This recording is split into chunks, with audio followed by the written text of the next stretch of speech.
नमस्कार, स्वागत है आप सभी का संवाद 365 में और आपके साथ में हूँ प्रदीप्ता परिरमोला। आज हम रसायन रेस्टोरेंट में मौजूद हैं, जहाँ पर कि उत्तराखंड की संस्कृति की झलक देखने को मिलती है।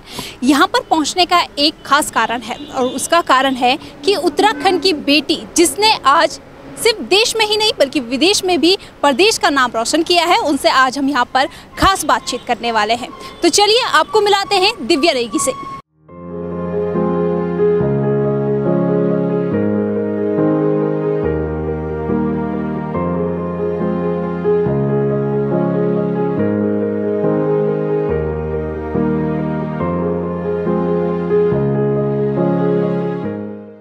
तो हम रसायन रेस्टोरेंट में मौजूद हैं और हमारे साथ आज बातचीत में मौजूद है दिव्या नेगी, जिनके बारे में आज हर कोई जानना चाहता है। उनसे बातचीत करेंगे, लेकिन उससे पहले एक नज़र इस रिपोर्ट पर। धौलधार ब्लॉक के सुनार गांव निवासी दिव्या नेगी ने राष्ट्रीय युवा संसद में उत्तराखंड का प्रतिनिधित्व कर टिहरी जिले का नाम रोशन किया है। दिव्या ने G20 सम्मेलन पर व्याख्यान दिया था।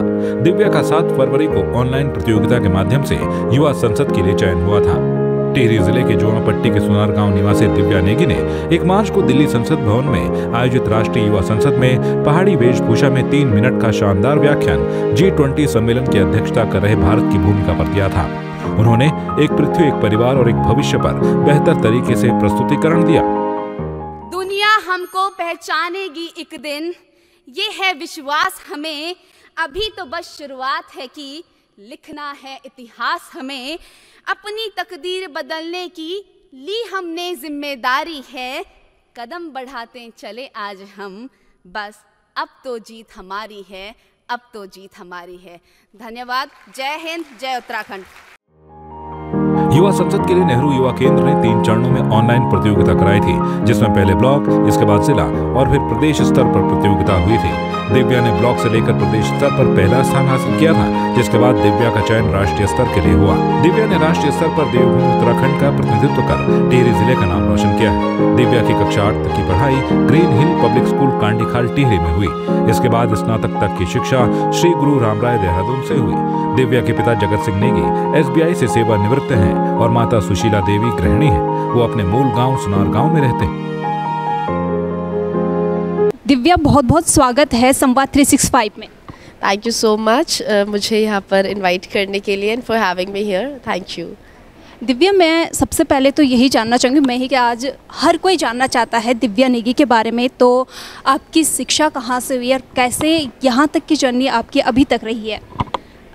तो मैं टिहरी गढ़वाल ज़िले के सुनार गांव कांडीखाल की मूल निवासी हूँ और वहाँ पर मैंने अपना जो चाइल्डहुड है और जो 8 तक का एजुकेशन है वो मैंने वहाँ के ग्रीन हिल पब्लिक स्कूल, एक छोटा सा स्कूल है, प्राइवेट स्कूल है, वहाँ से मैंने पूरी करी। और क्वालिटी एजुकेशन के अभाव में चलते मेरे पेरेंट्स ने मुझे देहरादून शिफ्ट कर दिया। उनको लगा मैं एकेडमिकली थोड़ी अच्छी हूँ, तो उसके बाद मैंने अपना 9th, 10th और 11th, 12th श्री गुरु रामराय पब्लिक स्कूल से किया, तालाब ब्रांच और रेस कोर्स ब्रांच। और उसके बाद फिर मैंने हिस्ट्री और पॉलिटिकल साइंस में अपना ग्रेजुएशन किया श्री गुरु रामराय PG कॉलेज से। और उसके बाद अभी मैं गांधी फेलोशिप परस्यू कर रही हूँ, जिला प्रशासन उधम सिंह नगर। आपने दिव्या युवा राष्ट्रीय महोत्सव में, युवा संसद राष्ट्रीय महोत्सव में आपने पार्टिसिपेट कर रहा है, उत्तराखंड का प्रतिनिधित्व करा। आपकी जो स्पीच थी उसके आज हर कोई दीवाना है, तो उस स्पीच के बारे में आप थोड़ा सा बताइए और किस तरह से वो स्पीच तैयार की आपने, उससे पहले किस तरह की तैयारियाँ थी? तो जो ये हमारा जो इवेंट था, जो हमारा ministry of youth affairs and sports organise करवाते हैं, नेशनल यूथ पार्लियामेंट फेस्टिवल, तो इसमें जो हमें टॉपिक होता है नेशनल लेवल का वो हमें एक दिन पहले मिलता है। तो 24 आवर्स का टाइम होता है, बट उसमें भी बिकॉज़ ये इवेंट पार्लियामेंट ऑफ इंडिया के सेंट्रल हॉल में होता है, तो उसमें बहुत सारी फॉर्मेलिटीज़ होती हैं, बहुत सारे ब्रीफिंग्स होते हैं, चेक इन्स होते हैं, सिक्योरिटी होता है। तो उसमें हमारा most of the time was spend there. But उसके बाद कुछ घंटों में मैंने रात को बैठकर ये रिसर्च करा, इसके बारे में पढ़ा, कंटेंट बनाया, फिर उसे मेमोराइज़ करा और इस तरीके से मेरा स्पीच रेडी हुआ। टॉकिंग अबाउट कि मैं यहाँ तक कैसे पहुँची, तो हमारा जो ये कंपटीशन होता है ये हमारा ब्लॉक से जिला स्तर पर, फिर जिला स्तर से 2-2 पार्टिसिपेंट हर एक ज़िले से सिलेक्ट होते हैं और वो फिर स्टेट में रिप्रेजेंट करते हैं। दैट मीन्स उत्तराखंड में अगर 13 ज़िले हैं तो यहाँ से 26 पार्टिसिपेंट्स स्टेट लेवल पे थे, जिनमें से जो स्टेट में फर्स्ट आता है वो अपने स्टेट को एज अ स्पीकर नेशनल्स में रिप्रेजेंट करते हैं। और इसी तरीके से हमारे पूरे देश भर से 29 स्पीकर्स थे फ्रॉम 29 स्टेट्स ऑफ इंडिया। जब आप ये स्पीच दे रहे थे तो आपने पहाड़ी वेशभूषा धारण की थी, जो कि आप बहुत खूबसूरत लग रही थी, तो उसका आइडिया कैसा आया आपको? तो हमसे ये जो ट्रेडिशनल अटायर होता है या फिर अपने स्टेट का कुछ स्पेसिफिक जो हमारे स्टेट की पहचान हो, वो हमसे मांगा गया था, कहा गया था कि if you can represent your state for the cultural night. तो एक कल्चरल नाइट होता है second day, but I just thought कि पार्लियामेंट ऑफ इंडिया में जाना is once in a lifetime opportunity, और ऐसा मौका बार बार नहीं मिलता है। और मुझे ऐसा लगा कि जनरली हमारे देश में गुजरात या फिर राजस्थान या फिर हिमाचली वेशभूषा, वहाँ का जो कल्चर है, वहाँ के बारे में देश भर में फिर भी बहुत ज़्यादा लोगों को पता है, बट उत्तराखंडी जो वेशभूषा है, यहाँ का जो कल्चर है, ये बहुत कम लोगों को इतनी ज़्यादा इसकी जानकारी नहीं है।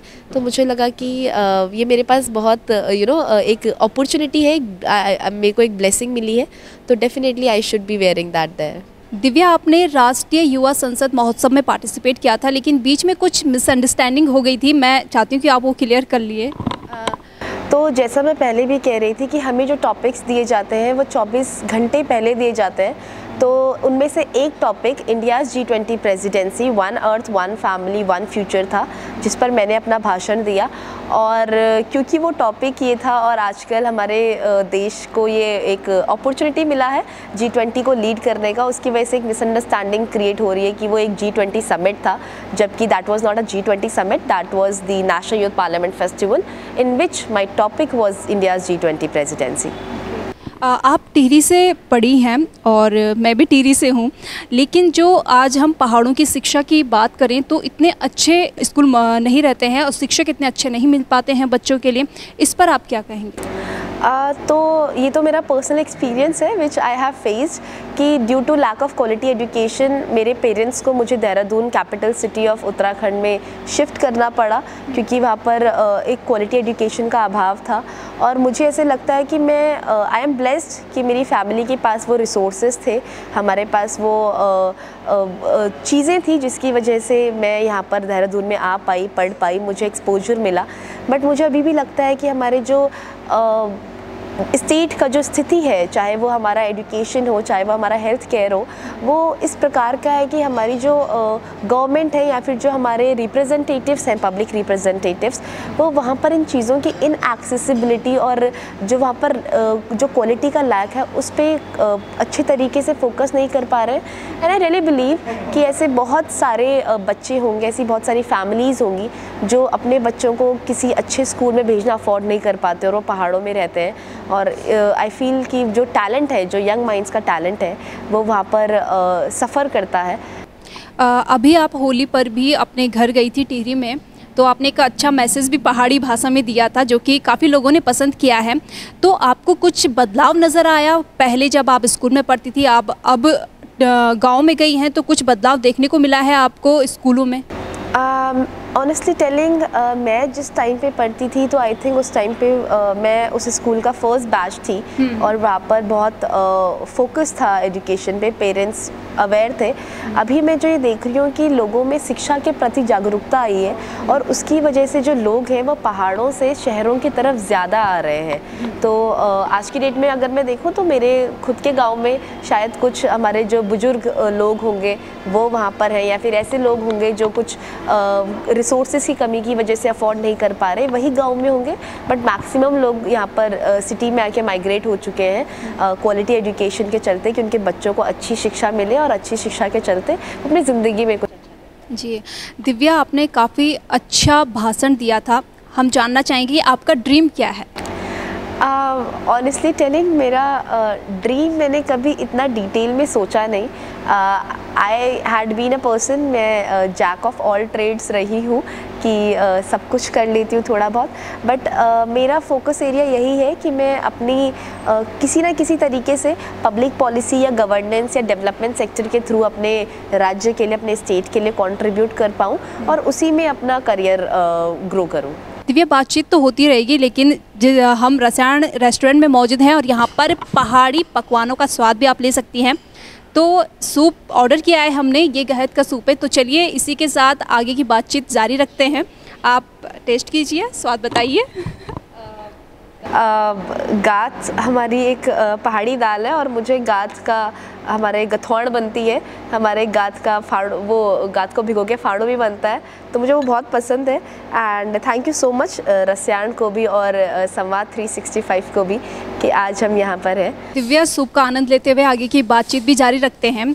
तो जिस तरह से आपने स्पीच दी है, आज पूरा देश उसका दीवाना है। स्पेशली अगर उत्तराखंड की हम बात करें तो हर कोई आपने जो भाषण दिया था उसका दीवाना है। और इस बीच आपने जो उत्तराखंड की बात की है, उत्तराखंड की शिक्षा की बात की है, आप खुद गांव से पढ़ी लिखी हैं तो आप बेहतर समझती हैं।